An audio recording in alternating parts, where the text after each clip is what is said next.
이 시간 함께 나누실 하나님 말씀 구약성경 열왕기상 12장 1절에서 5절까지 말씀입니다. 열왕기상 12장 1절에서 5절까지 말씀 저랑 한 절씩 교독하도록 하겠습니다.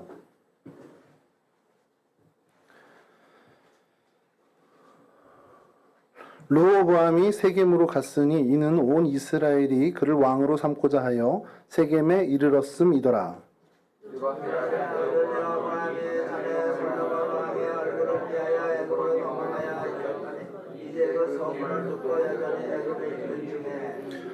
무리가 사람을 보내 그를 불렀더라. 여로보암과 이스라엘의 온 회중이 와서 르호보암에게 말하여 이르되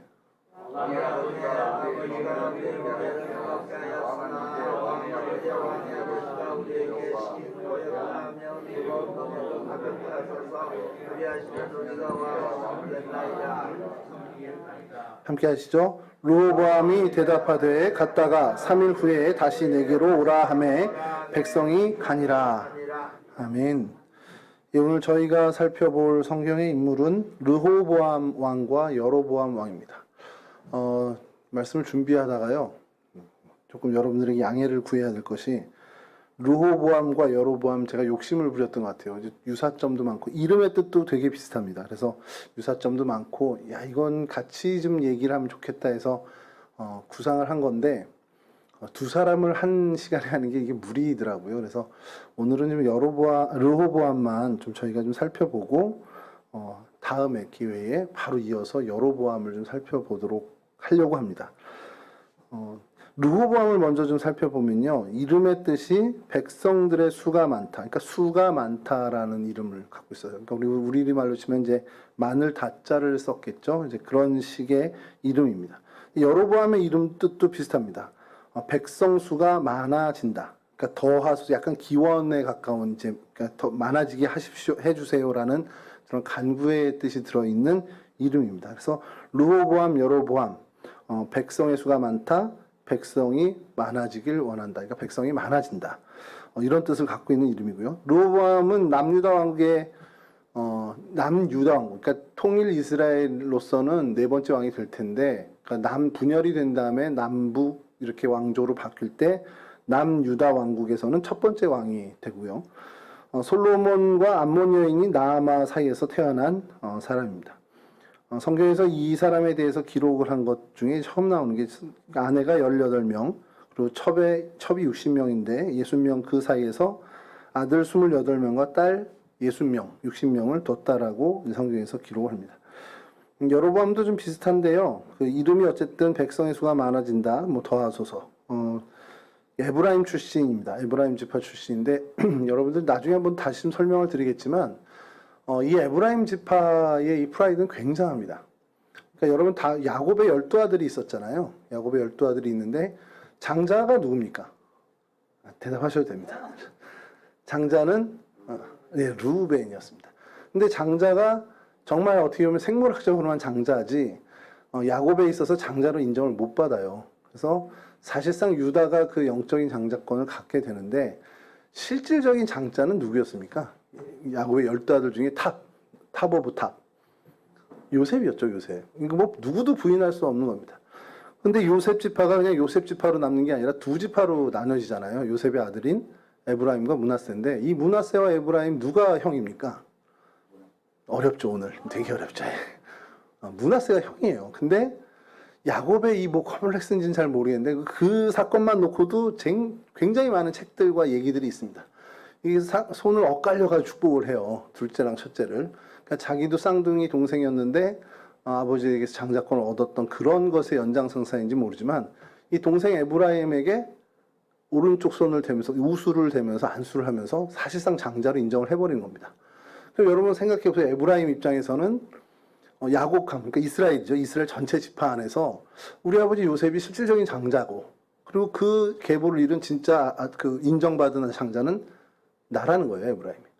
그래서 여러분 보면요, 나중에 그 출애굽 다 끝나고 가나안 이제 정착 시기에 계속해서 에브라임 사람들하고 이 사사들하고 갈등이 계속 일어납니다. 그러니까 사사기를 그 관점에서 하는지를 보시게 되면 이 에브라임 지파는 계속해서 뭔가 리더십을 가지려고 애를 써요. 주도권을 가지려고 애를 쓰고. 근데 결국에 이제 이 여로보암이 북왕국, 이 열 지파, 북쪽의 열 지파에 사실은 우리 표현으로 대빵이 됩니다. 그런 어떤 배경도 좀 있어요. 그래서 이 사람이 에브라임 출신이기 때문에 이러한 과정과 상황 속에서 북이스라엘의 리더로서 세워지는 부분도 분명히 있다라는 겁니다. 자, 이렇게 이제 뭐 둘의 인적 사항은 이제 성경에서 나온 것들은 요 정도고요. 시대적인 배경이 어땠냐면 솔로몬 왕 이후잖아요. 솔로몬 왕 때는 명실상부한 이스라엘이 최고의 정점을 찍은 시기였습니다. 뭐 정치도 그렇고 경제도 그렇고 문화적인 어떤 부분도 정말 번영을 최고의 정점으로 누렸다. 그리고 부의 어떤 것도, 그러니까 이따가 좀 잘면 말씀드리겠지만 금이 너무 넘쳐나서 이걸로 뭐 할까? 우리 금이 이렇게 많은데 이 금 갖고 뭐 할까? 그리고 방패 만들어 보자. 여러분 순금으로 방패를 만들면 이게 전쟁 도구가 될까요? 안 돼요. 손으로도 우그러지는데요. 근데 왜 만들까요? 아니, 남아도니까. 예전에 어느 분이 그 얘기를 하더라고요. 제 목사님이 되시기 전에 요즘 당신 표현으로는 좀 뭔가 세상에 완전히 이렇게 찌들어 살 때 동부이촌동에서 사셨는데 아파트 99평짜리에서 사셨다는 거예요. 뭐 어느 아파트인지 뭐 대충 알긴 하겠는데 왜 99평에 살았는지 아세요? 이렇게 물어보는 거예요. 왜 그랬을 것 같아요? 더 큰 게 없어서. 그렇게 얘기하는 것처럼 너무너무 금이 차고 넘치고 남으니까 뭘 해야지 하다가 야, 우린 방패 만들자. 오늘날 이제 뭐 기념 주화 만들듯이 이제 그렇게 하는 정말 최정점의 부를 누리고 있었던 시절이 바로 솔로몬 시절이었습니다. 근데 이 솔로몬도 이 통치 말년에 뭐 레임덕인지는 잘 모르겠지만 어쨌든 통치 말년에 이것이 계속 삐걱삐걱 되는데 일단 국내적으로는 각 지파들이 그 갈등이 심화되기 시작해요. 그러니까 우리로 치면 뭐가 좀 적절할까 좀 생각해 보면 지역 감정 비슷하게 뭐 한 정당 안에서 뭐 계파들이 갈등을 하는 것처럼 계속 이 지파들 사이에서 갈등이 심화되고 막 그게 어떻게 보면 드러나고 이제 소란스러워지기 시작했습니다. 그리고 또 솔로몬 통치의 어떤 세금, 이 세금들이 부담되기 시작하는 거예요. 그리고 많은 부역들 동원돼 가지고 노동을 해야 되는 이 부역들로 인해서 백성들의 불평이 좀 쌓여가고 있는 그런 상황이었습니다. 대외적으로는요, 그 동네 이제 패권 국가였잖아요. 그러니까 이제 조공을 바치던 이웃 국가들이 이제 가만히 보니까 좀 우리가 안 바친다고 버텨도 될 것 같은 거죠. 그래서 약간은 반란 비슷하게 우리 조공 안 바칠래 이렇게 해서 이제 반항하는 그런 시기로 넘어가고 있었습니다. 국내적, 국외적으로도 이렇게 소란스러워지는데 신앙적으로도 문제가 생기는 것이 우상 숭배가 계속해서 만연되기 시작해요. 조금 이따 말씀드리겠지만 르호보암이 우상의 어떤 것을 장려하고 이렇게 한 게 아니에요. 사실은 그냥 백성들의 분위기가 그렇게 되니까 그거를 제재를 안 할 뿐입니다. 그러니까 그런 상황으로 이제 종교적으로도 계속해서 우상 숭배가 퍼져나가는 시기였습니다. 이러한 시기에 이제 솔로몬이 죽게 되고 그 다윗성의 장사 지낸 이후에 이제 솔로몬의 아들인 이 르호보암이 오늘 저희가 살펴볼 이 르호보암이 왕위에 등극하면서 이제 본격적으로 이스라엘은 격동의 그 소용돌이에 휘말리게 됩니다. 솔로몬 이후에 이제 통일왕국이었던 이스라엘이 사실은 왜 갈렸냐, 분단됐냐 그러면 솔로몬의 범죄 때문이라고 성경에서 명확하게 얘기합니다. 남북 분열의 원인이 뭐냐 그러면 성경은 솔로몬에게 그 솔로몬을 지목해요. 근데 계기는 이 르호보암에서 시작된다는 겁니다. 그러니까 하나님이 원인은 솔로몬에게 두지만 그것이 결정적으로 나뉘게 되는 계기를 준 거는 또 르호보암의 그 강압 정치에 있었다라는 겁니다. 그러니까 표면으로 드러나는 건 그의 강압 정치 때문이죠. 분열왕국이 된 이스라엘, 북이스라엘 또 남유다의 초대 왕들 보면서 우리가 이제 교훈을 찾아보려고 하는데 오늘은 르호보암, 남유다의 르호보암을 좀 찾아보면서 좀 우리가 교훈을 좀 찾으려고 합니다. 여러분 명예 또 지혜 이런 거에 있어서 한 시대를 풍미 정도가 아니라 정점을 찍었던 솔로몬 왕, 그의 말년에 후궁들에 대해서 좀 완화 정책을 하는 거죠. 그들이 갖고 온 이방에 대해서 뭐 제사를 지내는 것들 이런 것들을 좀 허용하기 시작하죠. 사실 그것 때문에 많은 백성들이 하나님을 떠나고 범죄하게 됩니다.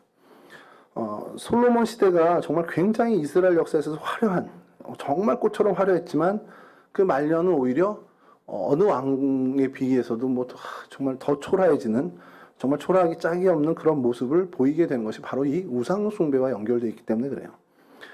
어쩌이 그렇게 이제 말년을 맞고 죽게 된 솔로몬의 뒤를 이어서 이제 르호보암이 등극을 했는데, 이스라엘 백성들이 르호보암을 왕으로 추대하기 위해서 세겜에 모입니다. 어찌됐든 왕이 이제 되는데, 르호보암이 처음에 강성한 왕국을 위해서 국방을 강화하고 신앙을 견고히 하는 것 같다고 역사학자들은 이제 평가를 이렇게 해요.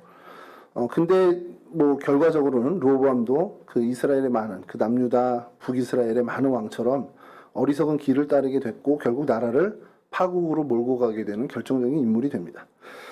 그 실책이 뭘까라는 것을 성경에서 좀 찾아보면 저희가 오늘 한두 가지 찾아볼 텐데, 르호보암의 제일 큰 중대한 실책이 뭐냐? 그러면 제일 먼저 드러나는 것은 신하들의 그 충언을 무시하는 모습, 그것이 그의 첫 번째 실책이라는 겁니다. 그러니까 듣는 거에 실패한 겁니다. 그리고 듣고 선택하는 거에 실패한 거예요. 이게 굉장히 저희에게 시사하는 바가 큰데요. 한번 좀 살펴보면요.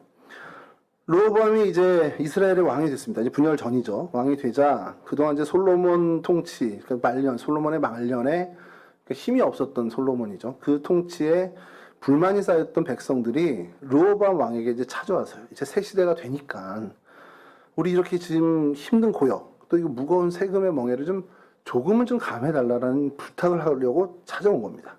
그리고 그들 무리 중에 대표가 저희가 앞으로 살펴볼 여로보암이었고요. 자, 이 요청을 듣고 르호보암이요, 단칼에 거절한 게 아닙니다. 오늘 우리가 본문에 읽었지만 고민을 해보겠다라는 거예요. 그러니까 우리 표현으로 제가 기도해 볼게요. 그리고서 3일 뒤에 우리 한번 다시 얘기해 봅시다. 이렇게 된 겁니다.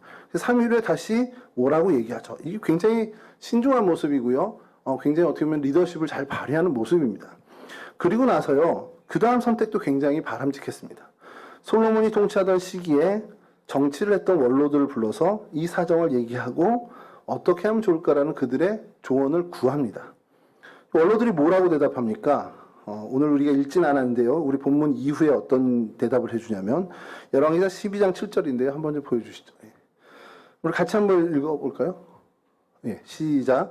대답하여 이르되 왕이 만일 오늘 이 백성을 섬기는 자가 되어 그들을 섬기고 좋은 말로 대답하여 이르면 그들이 영원히 왕의 종이 되리이다. 아멘. 예, 어떻게 됩니까? 당신이 모범을 보여서 섬기는, 그러니까 백성들의 요구를 받아주라는 겁니다. 받아주고 그리고 그들을 정말 좋은 말로 대답해서 그들을 마음을 달래주면 그들이 왕의 종, 그러니까 왕의 종이라는 표현을 그렇지만 당신을 계속해서 섬길 겁니다. 그러니까 이 나라가 계속해서 잘 갈 거라는 것을 조언하는 거죠. 근데 이게 뭐가 마음에 안 들었는지 모르는데 이 조언을 듣지를 않아요. 그리고 성경에서 표현이 뭐냐면 자기와 함께 자란 젊은 사람들을 불러서 그들에게 다시 묻는다는 거예요. 그랬더니 젊은 신하들은 뭐라고 대답하냐? 열왕기상 12장 10절에서 11절인데요. 한번 좀 보여줘. 예. 제가 읽어드릴게요. 눈으로 좀 바라봐 주십시오. 함께 자라난 소년들이 왕께 아뢰 이르되 이 백성들이 왕께 아뢰기를 왕의 부친이 우리의 멍에를 무겁게 하였으나 왕은 우리를 위하여 가볍게 하라 하였은즉 왕은 대답하기를 내 새끼손가락이 내 아버지의 허리보다 굵으니 내 아버지께서 너희에게 무거운 멍에를 매게 하였으나 이제 나는 너희의 멍에를 더욱 무겁게 할지라. 내 아버지는 채찍으로 너희를 징계하였으나 나는 전갈 채찍으로 너희를 징계하리라 하소서. 이게 이 함께 자란 젊은 참모들의 대답이었습니다. 이 말이 왜 마음에 들었는지는 저는 좀 모르겠습니다. 읽고 또 읽고 해도 르호보암의 심리를 잘 모르겠는 거예요. 주석을 찾아봐도 이거에 대해서 언급한 주석은 사실상 없더라고요. 그러니까 이제 이스라엘 백성들을 3일 뒤에 만나기로 한 이 르호보암이 다시 찾아온 여로보암과 이스라엘 백성들을 향해서 말합니다. 열왕기상 12장 14절인데요. 이것도 제가 읽어드리겠습니다. 어린 사람들의 자문을 따라 그들에게 말하여 이르되 내 아버지는 너희 멍에를 무겁게 하였으나 나는 너희의 멍에를 더욱 무겁게 할지라. 내 아버지는 채찍으로 너희를 징계하였으나 나는 전갈 채찍으로 너희를 징치하리라 하니라. 똑같이 컨트롤 C, 컨트롤 V, 복붙이라고 요즘 하는데 그대로 옮겨서 말합니다. 주석에 제가 다 전체 주석을 찾아본 건 아니지만 요거에 대해서 살짝 언급한 분들은 이래서 정치 원로의 말을 들어야 된다라는 그런 취지로 글을 쓴 경우도 있고요. 또 하나는 이 어린 이 그룹들 여기에 르호보암이 리더십을 오피니언 리더가 아니라 거기에 어떻게 보면 약간 맹종하고 따라가는 이제 우리 표현으로는 똘마니 같은 그런 존재가 아니었냐라는 상상을 하는 주석도 있더라고요. 뭐가 되는지 모르지만 어쨌든 굉장히 신뢰 관계로 이 사람들이 뭉쳐 있었던 사람입니다. 함께 자라난 소년들이라고 표현된 것이. 이 말을 들은 이스라엘 백성들이 어땠을까요? 여로보암을 비롯한 이스라엘 백성들이 어떤 마음이 들었겠습니까? 여러분들이 한번 입장이 되시면 지금 너무 상황이 힘들고 뭐 코로나 때문에 여러 가지로 어렵고 뭐 매출은 안 오르고 이거 뭐 월세도 못 내겠고 죽겠는데 그래서 뭐 기댈 데가 없어서 정부에다 얘기를 해요. 그랬더니 정부에서 귀여야마 들어주기는커녕 무슨 소리냐고 나라도 힘들어 죽겠는데 나라 빚이 얼만데 당신들을 해결해 주냐고 만약에 이랬다면 뭐 민심이 완전히 동요가 되겠죠. 똑같습니다. 이스라엘 백성들과 여로보암이 이제 이끄는 이스라엘 백성들이 르호보암에 대해서 반감을 가지게 됩니다. 그리고 그래 너는 유다에서 왕이나 되라. 다윗 집안은 다윗 집안으로 그냥 돌아가라. 이렇게 하면서 다윗 집안을 완전히 등지게 됩니다. 그리고 나서 결국 어떻게 됩니까? 나라가 둘로 갈라지게 되죠. 뭐 이후의 얘기들은 뭐 군대를 소집해서 뭐 치려고 하는데 그것도 뭐 무산이 되고 이렇게 되면서 결국 두 왕국으로 갈라지게 되는데 백성들이 왕 생각하겠죠. 왕이 자신들의 마음과 고충을 정말 알아주기만이라도 했으면 이러지 않았을 텐데 그저 빈말이라도 여러분 힘든 거 알아요. 그래도 우리 나라를 위해서 조금만 좀 참읍시다. 우리 국력을 좀 더 모아야 되지 않겠습니까? 힘 조금 내고 조금만 더 우리 모은 다음에 그 다음에 우리 좀 다시 얘기합시다. 뭐 이런 말이나 어떤 이런 제스처를 했으면 뭐 큰 문제가 되지 않았을 상황일 수도 있습니다. 그래서 역대하에서는 이 장면을 어떻게 표현하냐면요. 역대하 10장 7절인데요. 대답하여 가로되 왕이 만일 이 백성을 후대하여 기쁘게 하고 선한 말을 하시면 저희가 영영이 왕의 종이 되리라. 이게 모든 사람들이 이게 여론이고 민심이었습니다. 그러니까 백성들이 왕으로 하여금 뭔가 큰 조치를 하는 거 물론 그걸 해주면 고맙지만 그것까지 기대한 건 아니라는 거예요. 그냥 자신들의 마음을 알아주는 정도, 공감해주는 정도면 그러면 정말 괜찮겠다. 그래서 백성들을 후대하고 기쁘게 하고 그냥 좋은 말로 선한 말을 해서 백성들의 마음을 그냥 이렇게 달래주기만 해도 이 백성들은 목숨을 바쳐 왕의 백성들이 될 수 있다라는 거예요. 이 모습을 보면서 저희가 교훈을 얻게 되는 것이 이게 어떤 뭐 지도자는 이래야 된다라는 걸 떠나서 뭔가 사람을 섬기고자 하는 사람들의 자세를 좀 저희가 좀 정의할 수 있겠죠. 늘 그렇듯이 섬기는 사람이 되고자 애쓰는 저희들, 사실 뭐 주님께서 섬기라 하신 것처럼 우리가 이제 사람들을 섬겨야 되는데 누군가를 섬기고 누군가를 이끄는 자리에 있는 사람들이라면 우리가 반드시 이런 노력을 해야 된다는 거예요. 그들의 마음을 공감해 주는 것. 그러면 오히려 그 사랑을 받은 사람들은 이스라엘 사람들이 르호보암을 향해 말했던 것처럼 영원히 따르겠습니다. 끝까지 따르겠습니다라는 마음을 입술로 표현하지 않는다고 해도 마음에 품게 된다는 겁니다. 근데 여러분 참 이게 어렵죠. 한 사람, 뭐 우리 교회학교 교사라면 우리 어린 생명들을 이끄는 이런 부분들에서 이게 참 어려워요. 그러니까 우리는 노력은 하지만 그 위에 하나님의 은혜가 임해야 될 수밖에 없다는 겁니다. 하나님의 은혜가 없이는 사실 이게 불가능한 일이잖아요. 진정한 섬김이 뭐냐? 성경에서 계속 얘기하는 것. 왕이, 주인이, 또 선생님이, 선배가, 멘토가 팔을 걷어붙이고 땅을 파고 밥을 짓고 농사를 하는 것, 그걸 말하는 것이 아닙니다. 힘들어하는 자기 양의 마음을 알아주고 읽어주는 것. 이게 진짜 섬김이라고 성경에서 계속 얘기하죠. 뭔가를 우리가 해야 된다. 물론 하는 게 좋지만 그거 이전에 먼저 해야 되는 것은 내 양의 내가 섬기는 사람의 마음을 먼저 알아주고 그 마음을 읽어주는 것이 중요하다라는 것을 다시 한번 우리에게 교훈을 하고 있다는 것이죠. 두 번째로 이제 찾아본 교훈이요. 이건 조금 조심스러운 교훈이긴 한데 설교문을 이제 작성하면서도 저도 좀 조심스럽고 저도 좀 마음이 좀 불편했던 겁니다. 여러분 르호보암의 처신이 굉장히 어리석었다라는 거 우리가 이게 성경을 본문을 보면 계속 뭐 반복적으로 읽어도 그렇게 생각이 들 수밖에 없습니다. 근데 가만히 보면요, 사실 르호보암이 백성들을 홀대하고 뭐 독한 말을 해서 뭐 이렇게 갈라지게 한 거는 맞지만 사실 이게 이전에 아히야 선지자가 여로보암에게 예언했던 것이 이루어지는 과정이라는 거예요. 그러니까 제가 열왕기상 12장 15절 제가 좀 읽어드리면 왕이 이같이 백성의 말을 듣지 아니하였으니 이 일은 여호와께로 말미암아 난 것이라. 하나님으로 인해서 생긴 일이라는 겁니다. 여호와께서 전에 실로 사람 아히야로 느밧의 아들 여로보암에게 고한 말씀을 응하게 하심이더라. 그러니까 이런 상황이 돼서 이제 갈리게 됐지만 이게 당신이 뭐 독한 얘기를 하고 뭐 이것 때문에 결정적인 계기가 된 건 맞지만 이게 하나님의 의도고 하나님으로부터 나온 일입니다라는 얘기예요. 그러니까 남북 분열은 사실상 솔로몬의 범죄로 인해서 일어났다는 얘기를 다시 한번 강조하는 건데 뭐냐면 솔로몬이 범죄해서 하나님이 아히야 선지자로 말미암아 여로보암에게 이렇게 하겠다라고 예언을 했다라는 거예요. 그러니까 선언을 하셨다라는 거죠. 그러니까 사실 이렇게 이 얘기만 놓고 보면 르호보암은 책임이 없습니다. 르호보암이 뭐 잘못한 건 사실 없어요. 말을 좀 어떻게 보면 이 젊은 이들의 말을 듣고선 좀 거칠게 했을 뿐이지 사실 그가 학대했습니까? 그가 이스라엘 백성들에게 뭐 부역을 뭐 가중하게 하고 내가 앞으로 그렇게 할래라고 그냥 엄포를 놓은 것뿐이지 실제로 그가 이스라엘 백성들을 괴롭혔던 건 없다라는 거예요. 그러니까 솔로몬의 범죄로 인해서 그 값을 지금 르호보암이 치르고 있다라는 겁니다. 대충 여러분 이제 왜 제가 이게 참 어려운 얘기입니다라고 얘기하는지 아시겠죠? 반대의 경우도 분명히 있습니다. 다윗이 정말 하나님을 사랑했어요. 다윗만큼 하나님을 사랑하는 사람이 세상에 어디 있겠습니까? 하나님을 사랑하는 데 있어서 누가 제일 순한 사람이냐 그러면 다윗을 우리는 얘기할 수밖에 없어요. 자, 그 다윗의 그 신앙, 하나님을 사랑하는 그 열정, 다윗이 그거에 대한 보상을 받았나? 라고 생각하면 그의 인생 전반에 봤을 때 다윗이 그렇게 하나님을 사랑했는데 그런 평안을 누렸어? 그러면 진짜 누린 거야? 이런 의구심이 들 만큼 다윗은 험악한 세월을 살았습니다. 그럼 다윗의 그 신앙에 대한 그 은혜와 축복은 누가 받았습니까? 솔로몬이 다 받았습니다. 물론 솔로몬이 기브온 산당에서 하나님께 기도를 드릴 때 그 기도가 하나님을 기쁘게 한 부분도 있어요. 그래서 하나님이 뭐 지혜를 주겠다 뭐 이런 것도 주신 것도 있지만 사실 그가 누린 모든 것들의 근간은 다윗 때문이었습니다. 그 다윗 덕분이었습니다. 이거 인정하시죠? 다윗 덕분에 솔로몬은 정말 많은 것, 자기의 공로 하나 들어간 것 없는 것을 다 누렸습니다.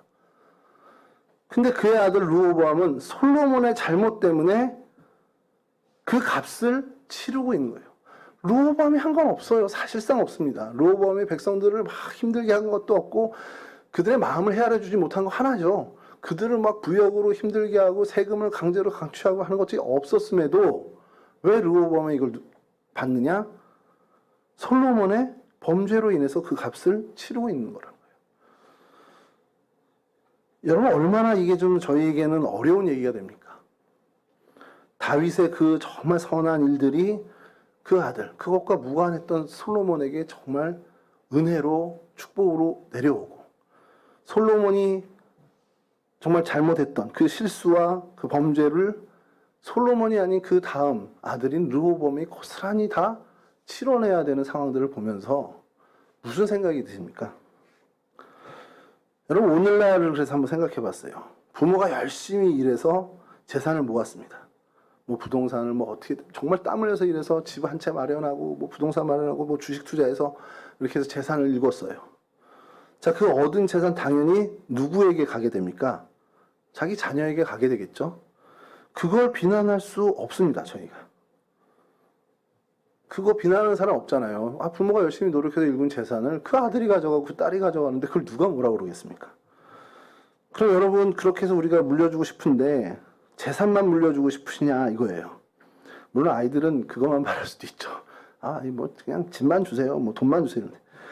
진짜 중요한 게 상속된다라는 겁니다. 이 다윗의 모습을 보고 솔로몬의 범죄가 르호보암에게 전가되는 걸 보면서 여러분 진짜 중요한 것도 여러분 재산만 상속되는 게 아니고요. 정말 중요한 이게 상속되지는데 그게 내 자녀에게 가는데 어떻게 보면 그게 감사한 일이 될 때가 있지만 어떤 땐 그게 두려운 일이 될 수도 있다는 겁니다. 전 지금 떨리는데 여러분 안 떨리세요? 이게 굉장히 어려운 문제죠. 선택은 저희들의 몫이고 그것을 사실 책임져야 되는 것도 저희들의 몫입니다. 그러니까 내가 내 자신의 세대에서 어떻게 사느냐가 정말 정말 중요합니다. 내가 내 인생에 하나님 앞에서 어떻게 사느냐. 이게 뭐 죽어서 천국 가서 하나님 앞에 심판돼서 왔다. 이것도 문제지만 그것만의 문제로 끝나는 게 아닌 거예요. 우리 자녀에게 뭐 100% 합니다 이렇게 지금 제가 선언할 수는 없지만 여러분 솔로몬을 보고 다윗을 보고 르호보암을 보십시오. 아니 르호보암 입장에서 얼마나 억울하겠습니까? 이게 내 탓도 아닌데 왜 이게 분열되고 르호보암에는 뭐 둘로 갈라져라 뭐 기도한 것도 아니고 뭐 요즘 아이들 표현으로 구술한 것도 아닌데 이게 된 것은 나중에 알았으면 얼마나 아버지를 원망하겠습니까? 이게 아버지 탓이래. 알게 되죠? 원망이 안 들겠냐는 거죠. 여러분 우리가 그래서 내 당대에 내가 어떻게 사느냐, 어떻게 하나님 앞에 내가 서느냐를 되게 중요시 생각하고 그것에 더 집중해야 되는 교훈을 우리는 여기서 얻어야 된다는 겁니다. 여러분 바라기는 좋은 신앙의 유산을 물려주시기를 간절히 축원합니다. 그래서 여러분들의 삶이 정말 하나님을 기쁘시게 하는 삶이 돼서요. 우리의 자녀 손들이 하나님의 은혜를 입어서 정말 좋은 복, 하나님의 자녀로 하나님과 동행하는 인생들, 그런 은혜의 삶을 살 수 있기를 주님의 이름으로 축원합니다. 두려움과 떨림으로 임했으면 좋겠습니다. 르호보암이 저지른 그 실책, 두 번째 어리석은 일을 좀 살펴보면 그냥 다른 여느 왕과 비슷한데요. 우상을 섬기는 범죄를 저질렀다는 거예요. 이건 뭐 계속해서 아마 우리가 역대 왕들을 이제 다루면서 계속 반복되고 똑같네? 또 얘도 우상이야? 이게 지겨울 정도로 이제 반복되는데 르호보암이 자신이 이렇게 등극하고 나서 추구했던 것이 있습니다. 통치 초기에 많은 성읍을 건축해요. 특별히 16개의 성읍을 건축을 하는데 뭐 성경에 뭐 베들레헴, 에담, 드고아, 뭐 벳술, 소고, 아둘람, 가드, 마레사, 십, 아도라임, 라기스, 아세가, 소라, 야알론, 헤브론 뭐 이렇게 나옵니다. 그게 뭐냐면 이제 어떻게 보면 성을 건축하면서 이제 국방을 강화하는 거죠. 그리고 군비를 확충하고 국력을 신장을 시킵니다. 당시 이제 북이스라엘의 여로보암이 이제 북이스라엘을 세우면서 그래가지고 그도 이제 지금 여로보암 다룰 때 얘기했지만 이제 실수를 하는 것이 레위 사람들과 제사장들을 막 해임해요. 그리고 박해합니다. 그러니까 수많은 레위 사람들과 제사장들이 남유다로 몰려들기 시작합니다. 이때 정말 하나님을 구하는 사람들 있잖아요. 하나님을 정말 마음으로 정말 섬기고 하나님을 따르고자 하는 그 선한 사람들이 그 레위인과 제사장들을 따라서 남유다로 넘어오게 됩니다. 그 일로 인해서 성경이 뭐라고 그러냐면 3년 동안 남유다가 하나님께 진실하게 살게 되었다고 증언을 해요. 그러니까 다윗과 솔로몬의 길로 행하였다는 표현을 이제 사용하는 겁니다. 뭐 이거는 나중에 좀 다시 읽어볼 텐데, 그러니까 그렇게 신앙적으로 굉장히 좋은 기회를 하나님이 주시는 겁니다. 많은 레위인, 제사장 이들이 핍박을 피해서 다 이제 남쪽으로 넘어오면서 그들을 따르는 많은 하나님을 따르는 선한 사람들이 남유다로 유입되면서 이 남유다가 다윗과 솔로몬의 길을 행하게 됐다. 그러니까 그만큼 근데 이제 3년이라는 시간이 이제 들어가는데 어쨌든 그런 일들이 세워지는 겁니다. 그렇게 뭐 이제 잘 좋은 선한 일들이 선한 상황들이 벌어지는데 이렇게 나라가 뭐 국방도 강해지고 세력도 강해지고 그러면서 종교적으로도 다시 회복되는 것 같은 분위기가 되는데 이 르호보암의 마음이 바뀌는 거예요. 솔솔 변질되면서 하나님의 율법을 버리고 범죄하기 시작합니다. 그래서 성경은 그가 어떻게 했냐라고 얘기하면 열왕기상 14장 22절에서 24절에 이렇게 증언을 합니다. 유다가 여호와 보시기에 악행을 행하되 그 열조에 행한 모든 일보다 뛰어나게 하여 악행을 더 뛰어나게 합니다. 그 범한 죄로 여호와의 노를 격발하였으니 이는 저희도 산 위에와 모든 푸른 나무 아래 산당과 우상과 아세라 목상을 세웠습니다. 그 땅에 또 남색하는 자가 있었고 여호와께서 이스라엘 자손 앞에서 쫓아내신 국민의 모든 가증한 일을 무리가 본받아 행하였더라. 상황적으로는 굉장히 좋은 환경을 하나님이 허락해 주셨는데 르호보암은 그것을 정말 잘 3년 정도밖에 이어가질 못하고 결국엔 범죄합니다. 산당을 세우죠. 우상을 세우죠. 아세라상을 세우죠. 남색하는 자를 그냥 방치하죠. 그리고 가나안 땅에 살던 거민들의 그 모든 가증한 일들을 본받아 행하는 그런 나라로 전락시켜 버린다는 겁니다. 여러분 하나님이 제일 싫어하고 제일 가증하게 여기는 일이 뭡니까? 바로 우상 숭배였습니다. 뭐 지금도 마찬가지죠. 하나님은 이거는 용납을 못 하시는 분입니다. 그러니까 하나님보다 우선하는 것, 이건 안 되는 거예요. 하나님 편에선 하나님의 백성이, 당신이 정말 사랑하는 당신의 백성이 하나님보다 우선하는 뭔가를 갖고 있고 하나님보다 우선하는 뭔가를 섬기고 있다는 건 용납이 안 되는 겁니다. 그게 바로 우상 숭배니까. 르호보암을 보면서 우리가 마음을 다시 한번 다잡아야 되는 것이 하나님이 여러 방면으로 상황을 만들어주고 은혜로운 자리로 이렇게 해주시는데 그러면 알아차려야죠. 아, 이 하나님 나에게 기회를 주시는구나. 아, 하나님이 나에게 다시 한번 어떻게 회복할 수 있는 찬스를 허락하셨구나라고 그런 어떤 마음을 가지고 하나님께 더 매달려야 하는데 르호보암이 이게 너무 저는 표현이 그래요. 좀 건성건성한 거 아니에요. 하나님을 좀 쉽게 본 거 아니냐라는 생각이 드는 겁니다. 여러분, 여러분 이제 하나님께서 이 르호보암을 징계하시는데 이런 르호보암의 실정, 실책, 범죄, 여러분 뭐 하여튼 이런 것들에 대해서 하나님이 어떻게 하셨는지 저희가 좀 알 필요가 있어요. 르호보암이 통치한 지 5년에 하나님은 애굽의 시사를 통해서 남유다를 침공합니다. 이게 하나님의 징벌인데요. 하나님이 이제 애굽을 통해서 징계를 하시는데 심각한 피해를 입어요. 3년 동안에 16개의 성을 쌓으면서 견고하게 지켰던 그 군비들 다 했는데 이게 다 무너집니다. 다 완전히 무용지물이 돼버려요. 그리고 애굽 왕 시삭이 유다를 이제 침공하면서 성전에 있는 보물, 어떻게 성전에 그런 게 다 있는지 뭐 파악을 했는지 미리 뭐 스파이를 통해서 파악을 했는지 모르지만 성전의 보물, 왕궁의 보물을 싹 다 뺏어가 버립니다. 아까 말씀드렸던 솔로몬 때 만들었던 금방패도 완벽하게 싹 다 가져가요. 이게 굉장히 비참한 모습 아닙니까? 솔로몬 시대의 영광과 명성, 뭐 정점을 찍었던 그 어떤 놀라운 일이 한 세대도 못 가는 거예요. 그래서 이런 왕국이 있었나 싶은데 어느 정도였는지 말씀드렸지만 은은 그냥 가치를 매기지도 않았어요. 은은 그냥 흔한 거. 금도 너무 많아서 방패를 만들 정도였던 그 시절 왕궁과 성전을 온통 금으로 치장했고요. 모든 그릇 금으로 다 사용하던 솔로몬 시대의 화려함이 한 세대도 못 가서 사라져버리는 겁니다. 근데 그 안에서도 하나님이 좀 긍휼을 베풀어 주시는데 역대하 12장 12절에 이렇게 얘기합니다. 르호보암이 스스로 겸비하였고 이제 깨달은 거겠죠. 유다가 선한 일도 있으므로 여호와께서 노를 돌이키시사 다 멸하지 아니하셨더라. 그러니까 완벽하게 멸절하지는 않고 그래도 그루터기는 남겨두셨다는 겁니다. 사실 뭐 다행일 수 있는데 애초에 이런 일이 없었어야 되는 게 맞는 거죠.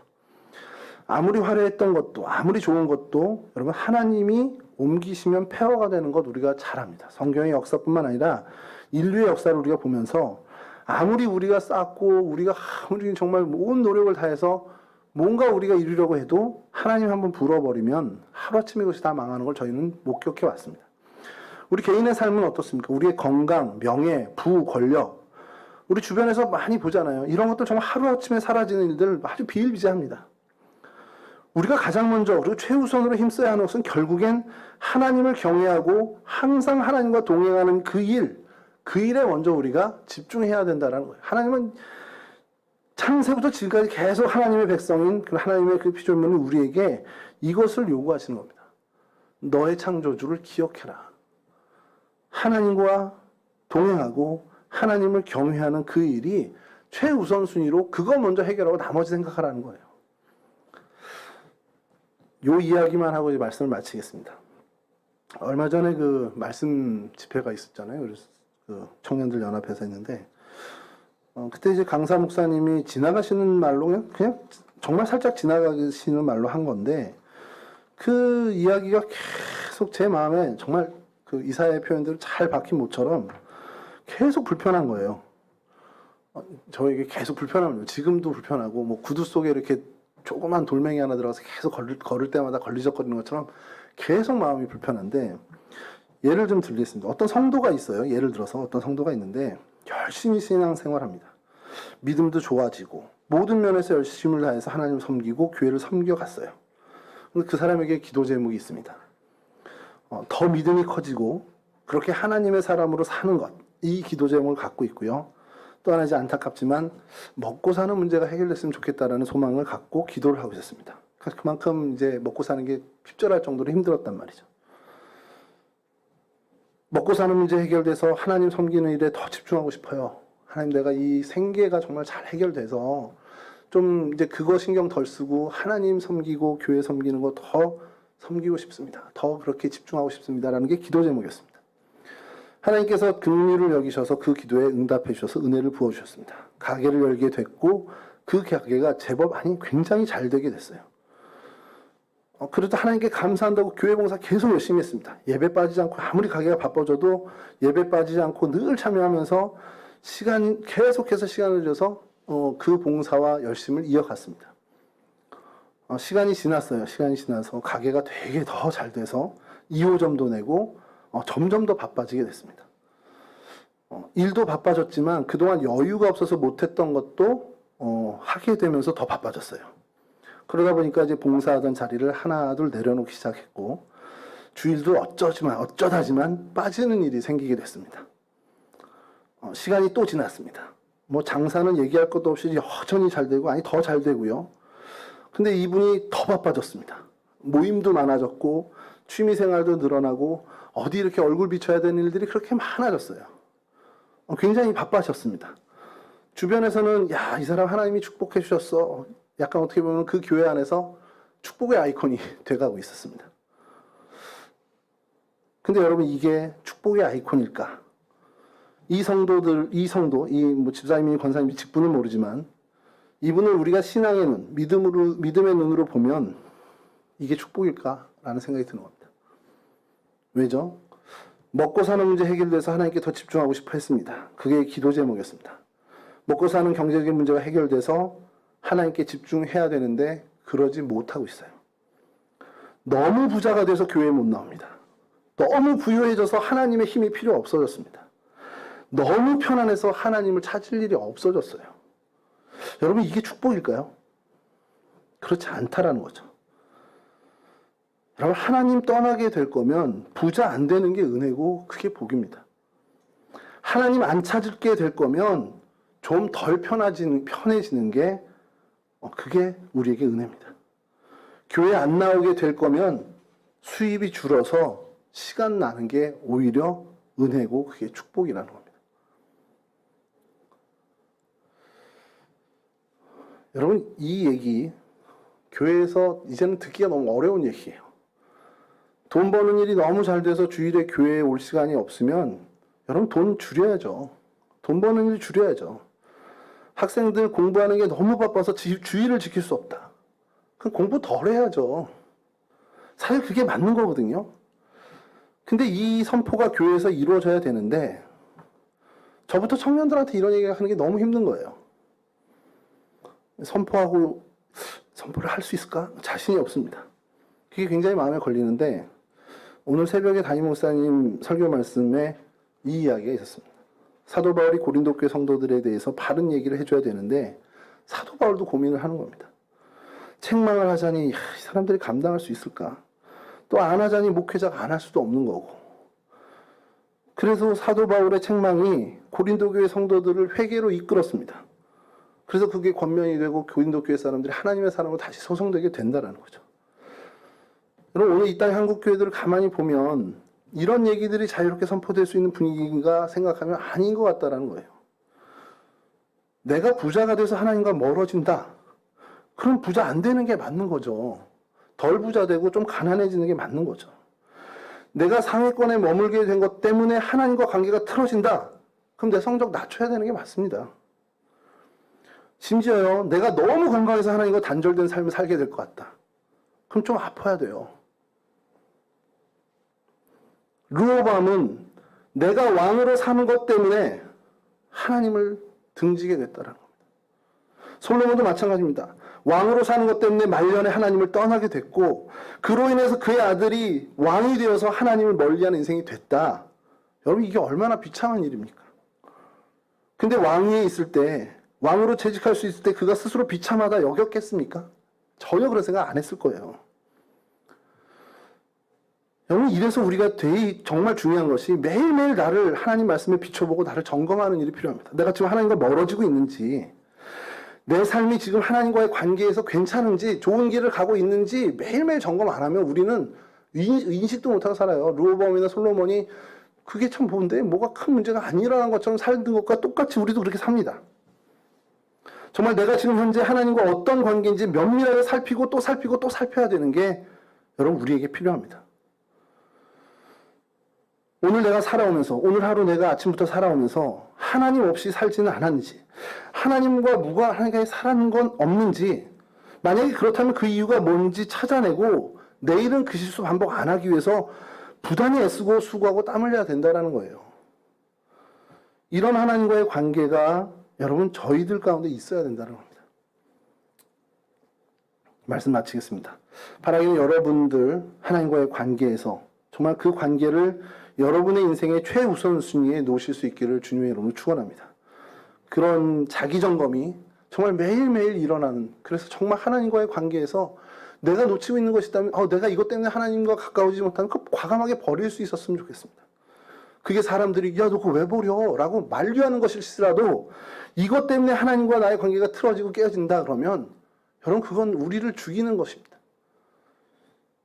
더 좋은 건 그것으로 인해서 영향 안 받는 믿음이 되면 제일 좋은데 그렇지 못하다면 멀리하는 게 중요하다는 겁니다. 오늘 여로보암까지 살펴보려고 했는데 안 돼요. 지금 여로보암 하면 1시간 더 해야 되는데 어려울 것 같고요.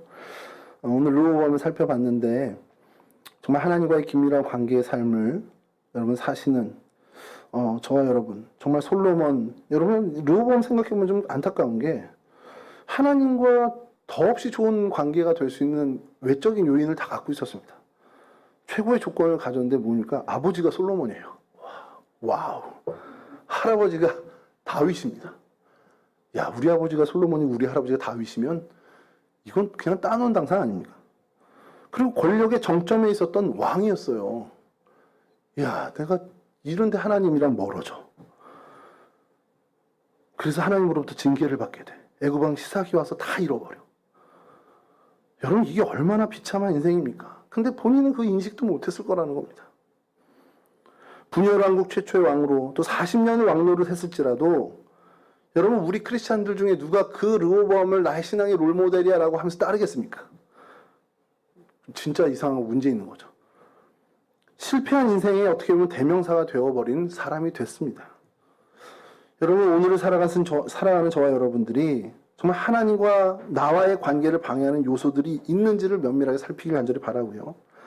하나님을 멀리하게 된 내 생활 습성이나 내 환경이 있다면 과감하게 결단하는 저와 여러분들 되실 수 있기를 주님의 이름으로 간절히 축원합니다. 우리 찬송하시고 주님 가르쳐주는 기도로 마치도록 하겠습니다. 436장입니다.